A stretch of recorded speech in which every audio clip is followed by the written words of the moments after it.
Hello there, welcome to another Valkyria Chronicles episode with Ungainly Titan. Now I realise I haven't done these in a while. I have been... basically, the problem with these is they take up so much time. They take up a lot of time to actually do, because there's a lot of video footage to kind of watch and pick out for the battle, and then I have to usually, the battles actually take more than one attempt, and got to edit it down. And it usually finishes up like you have 20 minutes or half hour, or probably the whole battle might take, a scenario might take an hour or so. And I've been kind of putting it on the long finger because I've been kind of hoping that they'd upgrade my broadband. Now, it looks like there is some progress being made in that, but it hasn't occurred yet. And what I'm going to do, by the time, this might get out a long time after I record this video, and before I go any further, at the time I'm recording this video, it's about a week after Wobstacat left a comment on one of my previous videos in the Valkyria Chronicles. A shout out to you, Wobstacat, because it's just great that somebody's actually watching one of these videos. And yes, I have a very small YouTube channel. I'm delighted when even one person watches a video, especially a video series that practically no one watches. At least not deliberately. However, what has happened? Our heroes, having defeated the Emperor and his sidekick Silvaria in the Barrios Desert, didn't go and investigate the Barrios ruins to wonder where she got her kit for her Valkyria warrior kit, the lance and the shield. Instead, they're actually retiring back to the capital Rangris, and Welkin and Alicia get separated from the rest of the unit. The unit are forced to regroup and pull back under Imperial assault, and the two are stuck in the woods. And it's one of these scenarios that just cracks me up, because it's a common enough thing in role-playing games where you have the apparent stealth scenario that cannot be stealthed. You can't actually get through this thing without shooting every Imperial troop that you meet. The second thing is that you're supposed to take this passage, this side path, to recognize the fireflies or glowworms or whatever, and go through the tall grass. Part of the reason you're supposed to do it is it doesn't help you with the scout. You have to shoot the scout anyway, because if you don't shoot him at this end, he'll be over at the other end by the time you get there. It's this thing, the glowing blue flower, the Ponicera. This actually will help Alicia's mobility. It'll help it massively. It's so massively that it's well worth doing. It's pretty much essential to do it. But to trigger the cutscene, Alicia has to walk up to the flower. Then Welkin has to come along beside her. And then the cutscene will trigger. Otherwise, you could march Welkin up and down here all day and march him up to the flower, and the damn cutscene will not trigger if Alicia is not beside it or somewhere nearby. This is bloody annoying and really bad level design. I mean, it's terrible level design. The whole business of stealth levels that don't work with stealth annoy the hell out of me anyway, and I regard it as bad level design. But this thing is particularly bad because the Ponicera makes a massive difference. And there are a couple of other opportunities, but there's no further trigger as far as I know the cutscene. If you don't trigger this one, you're flat out of luck with the rest of them. That's one thing I don't like about it. The second thing is, the whole stealth, not stealth. The third thing, and this is a common theme for quite a few of the missions from here on out. The Imperians have this tactic of using searchlights, backed up by artillery, to discourage movement. It does not work as intended. The Second World War approach of snipers, machine guns, and mobile patrols that respond to something seen in the searchlights works as intended. But the Imperial approach means you're actually better off, tactically, triggering the searchlights at a location of your choice where you're absolutely certain you've got the movement to get your units out of the blast zone of the incoming artillery that will be then fixed on the location where the searchlight was intercepted. Because A, the searchlight only responds to the first interception. So it locks down the searchlight at that location. It locks down the artillery, centered roughly around the location of the first searchlight incoming.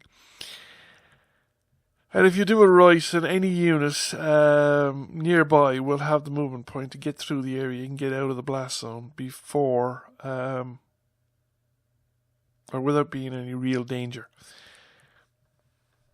It's as unrealistic as hell. It annoys the hell out of me. For that reason, I'd much prefer if searchlights were actually dangerous and there was something you really would go out of your way to trigger, to avoid triggering, rather than the optimal course of event is searchlights are dangerous. They'll call in artillery, trigger the searchlight. We'll be gone by the time the artillery arrives. It's an artifact of the turn-based mechanic in one way, and it's so gamey.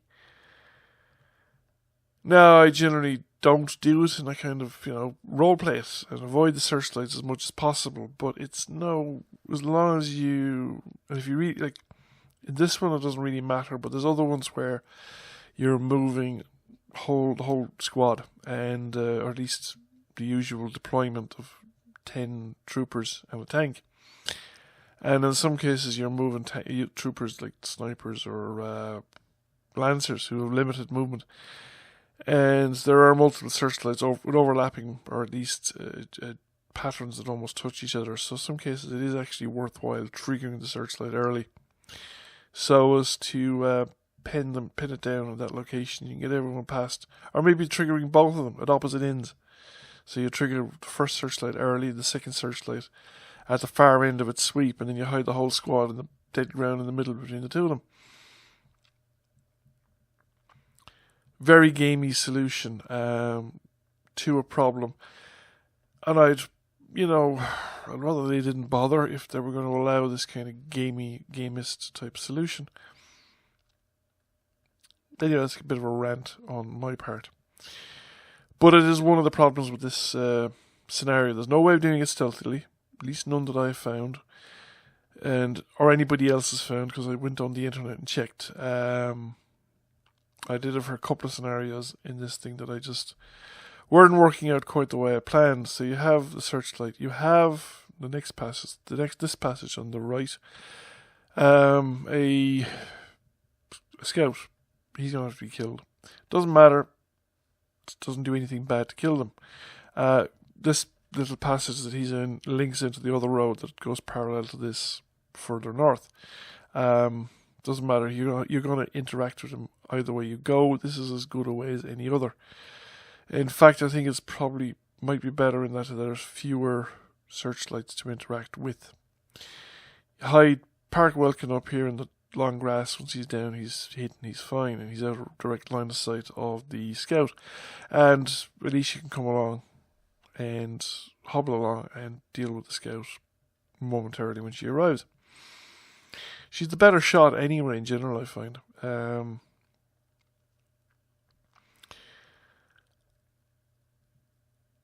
As you can see, I'm having trouble here timing this, so I actually went around it this way. I don't think I'd have been able to do this if I hadn't found the Ponacera, but she wouldn't have the movement to do it.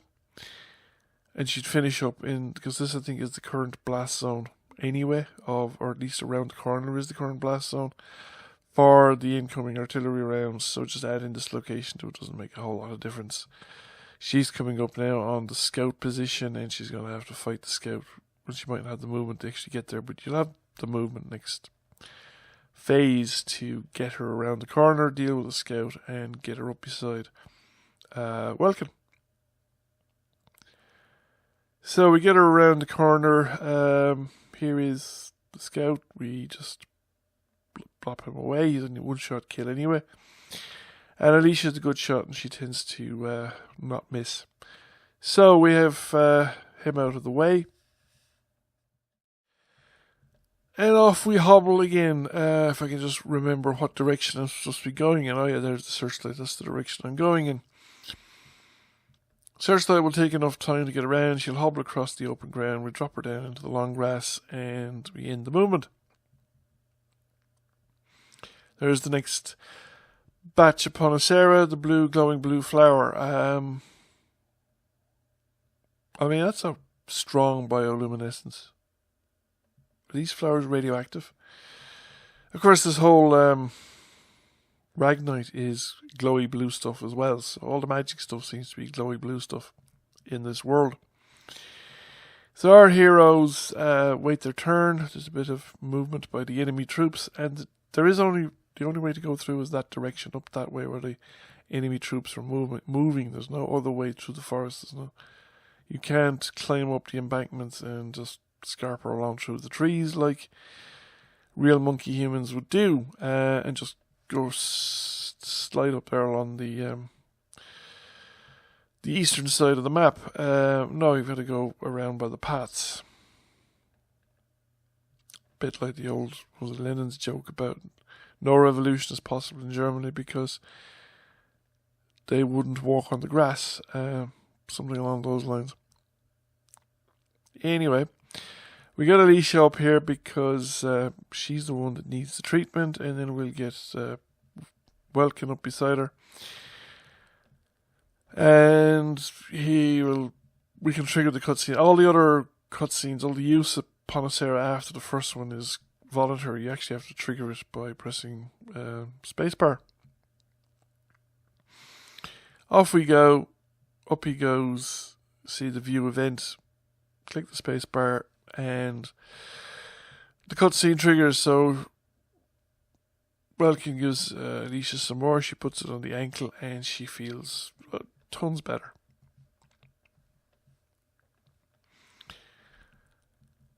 Rightio, on to the next bit. Around the corner is Ty the Immortal. And he's another bugbear of the scenario. And because Ty the Immortal is such a tough character to get past, you let the enemies run their phase. You don't have to worry about it and you start your own, but you actually save the game. Because Ty the Immortal will kill you again and again and again and again until you get it right or you win. And there's no easy way around it. There's no shortcut that I can think of. The guy is deadly. He's the fire that he sends out not just injures the characters, it reduces their defenses, it makes them more vulnerable to subsequent rounds of fire. It generally screws them over, and hence the save game. And it's advised, walkthroughs advise the same thing. You save the game at this point. I found that Alicia is better at dealing with Ty the Immortal because of her undodgeable shot perk. She's got one of the boons or perks or whatever they call them in game that she has is an undodgeable shot. Your man has dodge, which means all the incoming fire misses, and at least some of the time when that thing triggers. But he has. When you get close enough to trigger his aggro, he also has. He'll reduce your defenses, so the next time he fires, you're more vulnerable. You'll take more damage, and it just kind of adds up. So 2 rounds of engagement with him, and you're dead, almost certainly. And there's no easy way around it as far as I know. I'm just showing you here. This one, I die. I came close to not dying. I hadn't taken much damage the first time round. We actually do a bit of damage to him the second time round, and then he just actually survived that one okay. But then I tried again, and when I tried again, I just get annihilated. And if you lose Welkin, of course, or you lose Alicia, you lose the scenario. So it's just so easy to lose one or other or both. And I suppose if I'd stayed where I was and exercised a little more patience, I would probably have done a little bit better. But, you know, that's the way it goes. Alicia's actually taken, well, she hasn't, but Welkin's taken a hit, I think. She can't obviously push forward anymore either. There is a scout with him, but because he's the other side of a tree, we're a little too far away. I think we're not triggering his aggro or something. I'm not exactly sure, but he never seemed to get involved, which is just as well, because this guy is bad enough on his own. So he's Welkin down to 50%. In theory, I could take him out. But when I fire, he goes into the dodge mode, none of the shots hit. So Welkin goes down, and the next thing he just kills Welkin. Now I spent probably a little bit too much time looking around myself as well. But if I had been more on the ball in terms of switching the ending the turn, I might have kept Welkin alive, and I might have been able to use Alicia next turn, because she had pretty much full health as well, and she had a reasonable chance of finishing him off. But we lose him, we load again, and we have to do it again. So off we go, we load up, we do it again, and this time I'm bringing Alicia around, and I think actually if I do it from out here and I don't move too far, I might just be able to get a view on him without triggering his aggro. However, if I'm too close to the embankment, most of her shots will just strike the embankment and not actually go into this guy. So even with headshots, 6 shots takes to kill him. She only does 5. But you got to be patient, and you got to keep at it, and there's no way around it. And when eventually you get him, the scout's trivial. He's no tougher, no less tougher or whatever than any of the previous scouts that you've encountered, or later scouts that you've encountered. But this guy is just super tough. So we whip them down a little bit, and we want to go again, and what do you call it? Now we've knocked another chunk out of him, and we just keep after it until we complete it. And another command point spent, and another set of firing at Ty the Immortal. And eventually, we haven't him killed yet. So we keep going again, and again we are far away enough that we're just not triggering. I just think we hit a lucky spot here, and it just works out really, really well. But it does mean that I have to be quite patient about it. But the undodgeable shot thing is kicked in, and we take out Ty the Immortal. So, once I've that done now, Alicia doesn't have any further combat actions, so I can bring... I don't think I have any more command points. So we have to let the scout do his little circuit. He actually just trots around that hill in front of us. There's just a little path there and a circle. There he is. He goes around. He almost triggers Alicia. He goes around and he goes back, and he does this 2 or 3 times. And there he goes again. And he does it again. I think he does it a 3rd time. So around he goes again, and the incoming mortar round falls in the forest, and off we go again. So at this point, we know where the mortar round is coming in. The scout's going to be back to his original location, and he's behind that tree just there he is. We just need to get into a position where we shoot him. So we need to get a bit closer, or a little bit to one side. We don't want to... Well, actually, it doesn't make a huge difference, but ideally we don't want to step into the searchlight. So we're not going to get it from here. So I move her over onto the path, and so I get a clear shot at the scout. And if you moved out here, for instance, you came around here out in the path and you ran into both the scout and Ty the Immortal, you were pretty much dead instantly, because Ty the Immortal would trigger the scout's aggro, and they'd both be shooting at you and take Alicia past into the campfire where the 2 lads were camped out, and we just then go around the other passage. And the best way actually up is at the back of that embankment. There's another little hidden passage type thing. You go up that way, and you'll reach more or less not quite the final destination. There's another Panacea plant, and you can get there just around that tree. No, I can't go around it that side. We've triggered the searchlight. However,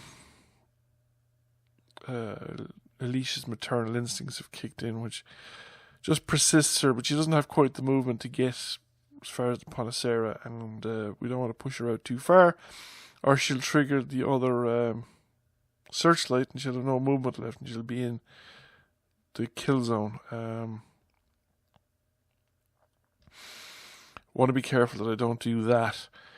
So we have the two mortar rounds. Now she's safe enough where she is at the moment, so we need to get Welkin out of where he's located. He can run through the searchlights at this stage because it's not going to make any difference. And I think he can go up as far as the Ponacera and be safe enough. There's nothing here that it'll tell him. Once you've triggered the first one, it'll tell you when you found it. Bring Alicia here and you can treat her injuries. But it doesn't do it if you haven't triggered the first cutscene. It's just, I think it's just annoying. Very, very bad design. I really do think it is on my part. Anyway, Alicia's here. Now the cutscene won't trigger, of course, until it's Welkin's turn. We're out of command points, though. The enemy's phased. They have no troops left, so they just drop the mortar rounds. And away they go. Boom. Boom. Back to our turn again. Now our final destination is just past two searchlights. Yeah. Well, one of them, I suppose. Yeah, one of them is there's two active searchlights. So we trigger Welkin and we view the event so as to get the healing on Alicia to get her movement up, because the third one more or less fully restores her movement in terms of the distance you can travel. It doesn't speed up her movement. She's going to travel that distance, but she's going to do it slowly at a kind of a hobble, whereas Welkin will cover that distance in half the time, so to speak, at a run.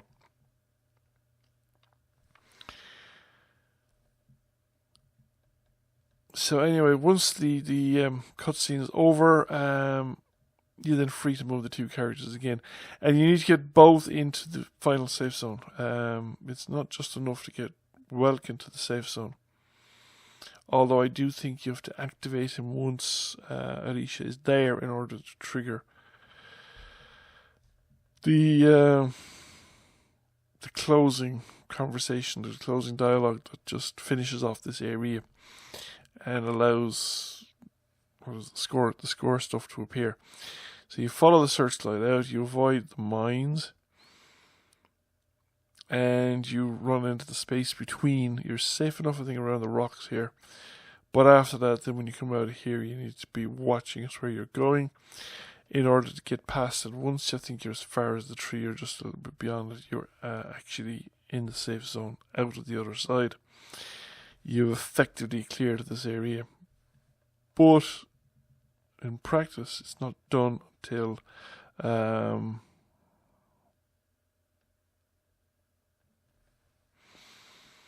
as you can see, yes, we're clear of the mortar round by considerable motion. And you can see there from Alicia's movement action points now, she has considerable amount of movement restored. She just doesn't go very fast. So there is a risk that you could trigger the searchlights, because they'll actually move faster than she will, and there's a danger she might get lapped, particularly on the last one. So we keep hobbling along, we catch up with Welkin, and I think as soon as we're close enough, we get the operation complete. That's this mission complete. The next step is an encounter with some Imperial troops, an Imperial trooper, and a kind of humanity, the human side of the enemy, or the human face of the enemy type thing. I'm not going to cover that. And then finally our two heroes will catch up with the rest of Squad 7 when they're engaged in a battle with the Imperial troops, and I'll cover that in the next episode. So anyway, thank you for watching. I hope you enjoyed the video and found it interesting. If you did, give it a like and a share. Please feel free to comment. If you've not already done so, please subscribe to the channel. I will catch you all again soon. Bye for now.